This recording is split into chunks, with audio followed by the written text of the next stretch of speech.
Entendendo o Novo Testamento é o título da lição 3 na classe de juvenis e eu sou o professor Denis Pereira. Semanalmente estamos aqui para ajudar você, professor, a preparar a próxima lição.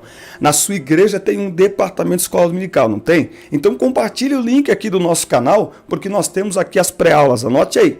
Pré-adolescentes, adolescentes, juvenis, jovens e adultos, isso mesmo, com dinâmica inclusive. A dinâmica dessa aula eu posto depois, porque eu estou gravando esta aula aqui antecipadamente, mas tem dinâmica, eu vou deixar o link aqui na descrição, tá certo? Muito bem, se você não se inscreveu ainda, inscreva-se, ative as notificações, dê like no vídeo, curta o vídeo, clique no joinha, deixe o seu comentário para ele aparecer por aqui ao longo do vídeo. E bora para mais um vídeo. Pegue lápis, papel, caneta, bloco de anotações, revista e Bíblia. E vamos juntos preparar mais uma aula da escola dominical. Porque a profecia nunca foi produzida por vontade de homem algum, mas os homens santos de Deus falaram inspirados pelo Espírito Santo, segundo a Pedro 1:21. Esse é o texto aí em destaque da nossa lição. Rapidinho aqui os avisos para você, ó. Primeiro link aqui na descrição, acesse o meu site. Tem uma pasta com o meu Instagram, segue o nosso perfil lá, @Denis Pereira Oficial. TikTok também, Denis Pereira Oficial, sem dancinha, segue a gente lá. Fique atento que tem um treinamento exclusivo chegando aí, algo inédito para o Brasil, para professores da escola dominical. Responde aqui, você recebeu um treinamento específico para professores da escola dominical? Responde aqui para nós nos comentários, tem algo maravilhoso chegando aí para vocês e será muito interessante. Aqui na descrição do vídeo, nesse link, acesse meu site, tem uma pastinha também, grupos da EBD no WhatsApp. Já temos 6 grupos com professores de todo o Brasil, conversando sobre o assunto da semana, compartilhando materiais e conteúdos para a escola dominical e a gente conversa um pouquinho sobre liderança de departamento também. Tem um link também para baixar material em PDF, material assim, ó, para você usar no seu smartphone, comentários, slides e muito mais, incluindo marcadores de Bíblia. E neste trimestre nós teremos certificado de conclusão para todas as classes e teremos também um quiz, uma prova, um vestibular da escola dominical por classe aqui. Por isso é muito importante você ficar atento, inclusive as formas como você pode patrocinar o nosso canal para continuarmos produzindo conteúdo aqui, tá certo? Nossa dedicação, nosso tempo é importante para você, então dê uma olhada aqui na descrição. Existem formas como você pode patrocinar nossa criação de conteúdo. Vamos para a revista? Muito bem, inspirado por Deus, aqui é a introdução da nossa revista e escrito por mãos humanas. O Novo Testamento é composto por 27 livros que está organizado didaticamente em categorias: evangelhos, livro histórico, profecias, livro profético, epístolas e muito mais, certo? Tudo isso é pelo fato de Deus escolher como seu método de comunicação um método aí preferível dos seres humanos, que é falar numa linguagem que a gente entenda isso, não é? Então Deus usa aspectos humanos para que a gente possa entender a sua palavra, não é? Então Deus é o autor do Novo Testamento, assim como de toda a Bíblia.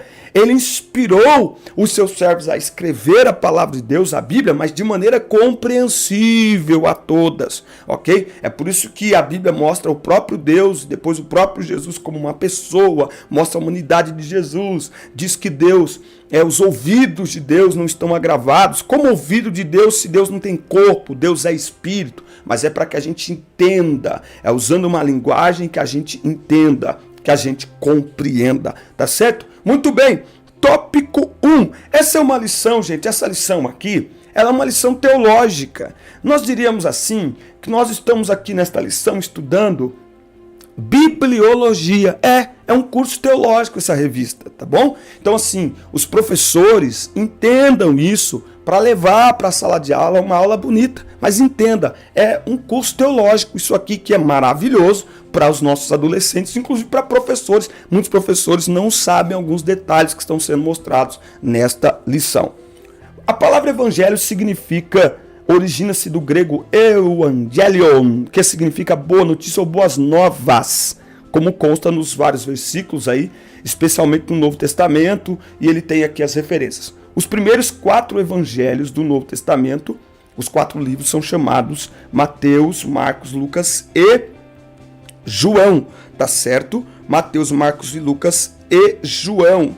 Aqui, ó, esses versículos são, portanto, chamados de evangelhos pelo fato de conter a boa nova de Deus para a humanidade, através dos registros do nascimento de Jesus, da sua vida, ensinamentos, morte, ressurreição e promessa. E aqui tem um fato interessante, irmão. Não é evangelho de Mateus, não é evangelho de Marcos, não é evangelho de Lucas, muito menos evangelho de João. É evangelho de Jesus Cristo, segundo escreveu Mateus, Marcos, Lucas e João. Lembra-se que título não é inspirado, certo? Título não é inspirado. Destes escritores, pergunto aqui a vocês, todos eles eram discípulos, apóstolos de Jesus? Destes evangelistas que escreveram os evangelhos, quais deles não eram apóstolos de Jesus? Você sabe, professor? Responde pra gente aqui nos comentários, certo? Então o evangelho é mensagem, é boa nova de salvação. É disso que se trata o evangelho. Por isso é comum referir-se à palavra evangelho no singular, como o apóstolo Paulo faz na carta aos Romanos 1,16. Porque não me envergonho do evangelho. Se fosse evangelhos, 4 evangelhos. Não, nós temos um evangelho relatado por 4 pessoas diferentes, sobre óticas diferentes, mas é o mesmo evangelho, tanto que 3 deles, Mateus, Marcos e Lucas, são sinóticos, paralelos entre si. É por isso que você lê, por exemplo, a multiplicação dos pães, você lê mais do que um evangelho. A pesca milagrosa está em 3 evangelhos, porque são sinóticos. Há quem prefira dizer evangelho de Jesus Cristo.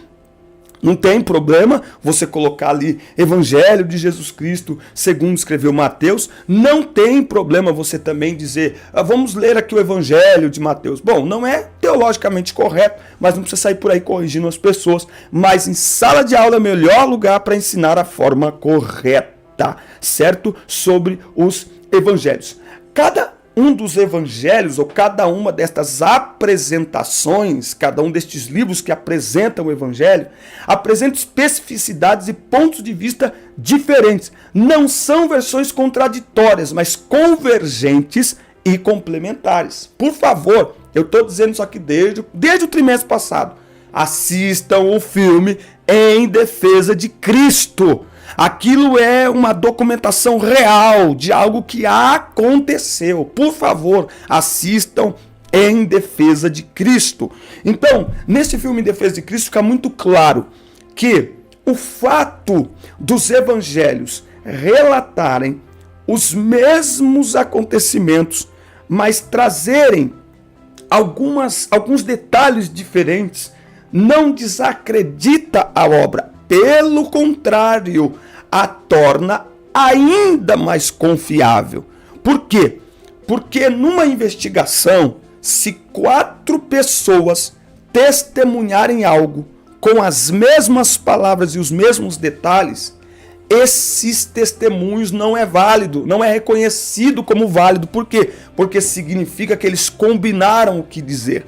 Então é esperado em um testemunho verídico, por pessoas diferentes, isso aqui eu acho maravilhoso.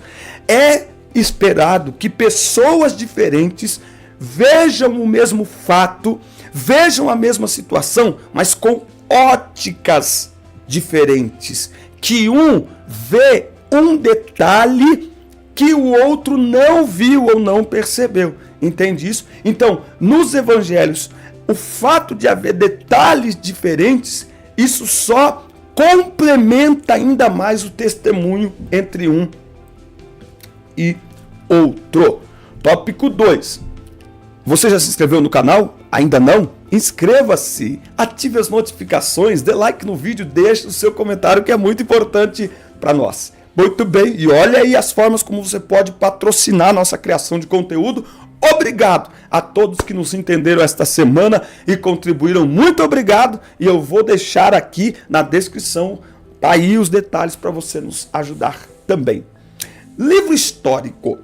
Embora os evangelhos estejam repletos de relatos da história, apenas Atos dos Apóstolos é categorizado como livro histórico. Eu falei dos marcadores de Bíblia, né? Isso, marcadores de Bíblia. Aqui no link, assim, ó, baixar material em PDF, tem uma pastinha lá, marcadores de Bíblia. Eu mandei imprimir hoje, na próxima aula eu vou trazer aqui para mostrar para vocês. E você pode pegar o arquivo aí e leva numa gráfica e manda eles imprimir e distribuir na igreja para os seus alunos lá também. O nome do Atos dos Apóstolos remete às ações dos apóstolos do Senhor e dos primeiros cristãos convertidos. Há alguns que dizem que Atos dos Apóstolos, lembra que eu disse que o título não é inspirado? Ficaria melhor se a gente colocasse assim, Atos do Espírito Santo, através dos apóstolos, na vida dos apóstolos, por meio dos apóstolos. Então nós temos ali os relatos que começam logo após a ressurreição e a ascensão do Senhor. Nós temos um contexto de intensa perseguição aos cristãos, mas de grande comunhão entre os crentes e mover de Deus por meio do derramamento do Espírito Santo, tá? Então, eu amo ler Atos 2, 42 a 47.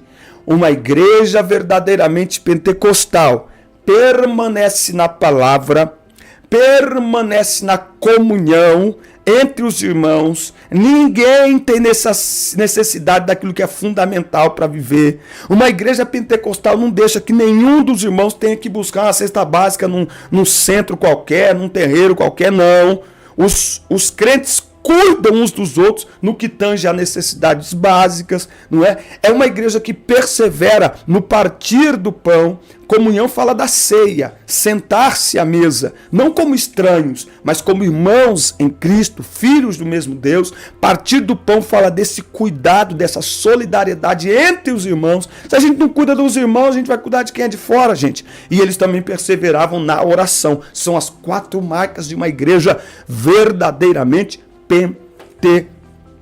pentecostal, tá certo? Uma igreja verdadeiramente pentecostal. Muito bem, nós temos aqui em Atos o registro da escolha dos primeiros diáconos, morte de Ananias e Safira por terem mentido ao Espírito Santo. Faço aqui uma pergunta, você sabe quando, em que momento da nossa vida a gente mais mente ao Espírito Santo? Sabe? Sabe não? Quando a gente canta. A gente canta a um Deus que é vivo e diz para ele que vai orar e não ora. Diz para ele que vai fundo e vai buscar a presença dele e não busca. Que vai entrar no quarto, fechar a porta para falar com Deus. E não entra no quarto, fecha a porta para falar com Deus. A gente está mentindo o Espírito Santo. Cuidado, cuidado. Ele é Deus, ele é vivo. É lá em Atos dos Apóstolos que nós temos aí uma pregação de Pedro com uma conversão de 3.000 pessoas. E é aqui que Paulo passa a ser chamado de Saulo, começa a ser chamado de Paulo. Pergunta de novo aos professores. Pergunta de novo aqui aos professores na escola dominical. O nome de Paulo foi mudado? O nome de Paulo foi mudado? Cuidado, irmão. Inspirado é a Bíblia. Hinos não são inspirados. Não, nenhum hino, nem os da harpa. Ei, vou arrumar a briga aqui agora. Mas nem os hinos da harpa têm o peso de inspiração que tem a palavra de Deus, a Bíblia Sagrada. Inspiração só aqui, ó. Então nós temos um hino na Bíblia que diz o quê? Mas transformado foi em um Paulo. Não, irmão. Está na Bíblia? Paulo foi... Não, Paulo tinha 2 nomes, porque ele tinha 2 cidadanias. Era grego por parte de pai e judeu por parte de mãe. Olha que coisa. É isso, né? A mãe de Paulo era judia. O pai de Paulo era grego. Olha que coisa. Olha que situação. Então ele tinha 2 nomes. Para judeus, Saulo. Para os gregos, Paulo. Ele sempre teve os 2 nomes. Sempre teve os 2 nomes. O que vai acontecer é que pós a sua conversão, em determinado momento, não tem Deus falando com ele como falou com Jacó, vou trocar teu nome. Como falou com Abraão, vou trocar teu nome de Abrão para Abraão. Não tem nada disso. O texto...